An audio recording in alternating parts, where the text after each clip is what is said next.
Direction la Côte d'Ivoire, retour de l'ancien président Laurent Gbagbo. Le président du Parti démocratique de Côte d'Ivoire, Henri Konan Bédié, maintient la pression sur le président Alassane Dramane Ouattara. Alors pour plus de détails après le générique.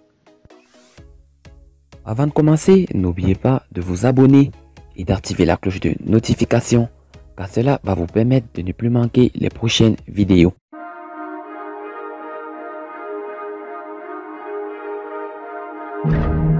Henri Konan Bédié ne veut rien lâcher dans le bras de fer qui l'oppose à Alassane Ouattara. Le président du Parti démocratique de Côte d'Ivoire a déjà exprimé son désir de voir Laurent Gbagbo rentrer en Côte d'Ivoire. Et pour cela, l'ex-chef d'État garde la pression sur son allié. Alassane Ouattara et Bédié d'alliés à ennemis. Alassane Ouattara et Henri Konan Bédié ont été de solides alliés contre Laurent Gbagbo lors de l'élection présidentielle d'octobre 2010. Au second tour, le chef de file du Parti démocratique de Côte d'Ivoire a soutenu le candidat du Rassemblement des Républicains qui était face au fondateur du Front populaire ivoirien.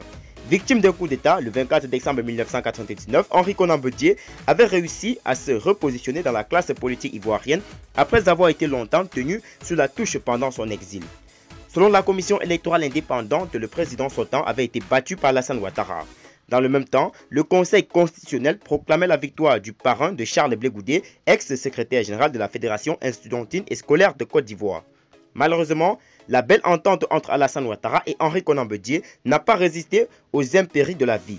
Pour le swing de doigt au croc, son frère cadet lui a promis une alternance politique en 2020 en faveur du Parti démocratique de Côte d'Ivoire. L'actuel président ivoirien ne reconnaît pas avoir fait une telle promesse. Tout ceci provoque une violente rupture entre les deux hommes politiques. Gbagbo rêve de rentrer et de retrouver les siens à Abidjan. À l'issue de la crise post-électorale qui a frappé la Côte d'Ivoire, Laurent Gbagbo, arrêté le 11 avril 2011, a été transféré à la Cour pénale internationale où il a été jugé pour crime contre l'humanité. Au lendemain d'un procès marathon, l'homme qui s'est battu pour l'instauration du multipartisme en Côte d'Ivoire a été acquitté le 15 janvier 2019 par les juges de la Cour pénale internationale.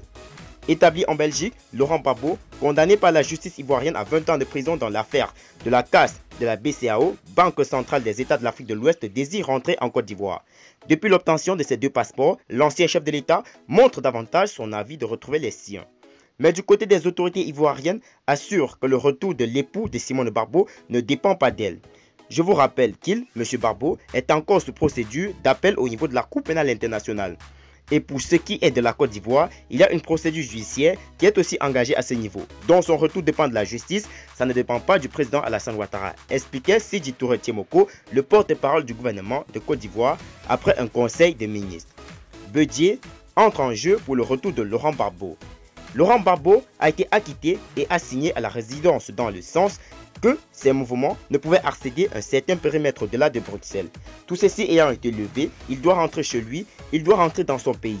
Et tout le monde, tous les partisans de son parti ainsi que la population ivoirienne souhaitent son retour, confiait Henri Konan Bédié dans un entretien avec France 24. Selon nos confrères de Jeune Afrique, Henri Konan Bédié fait du retour de Côte d'Ivoire l'une des conditions pour la reprise du dialogue avec Alassane Ouattara. Il dit attendre un geste fort de la part du président ivoirien. De son côté, précise notre source, le chef de l'État soutient que dans l'affaire Laurent Gbagbo, il préfère laisser la justice ivoirienne jouir de son indépendance.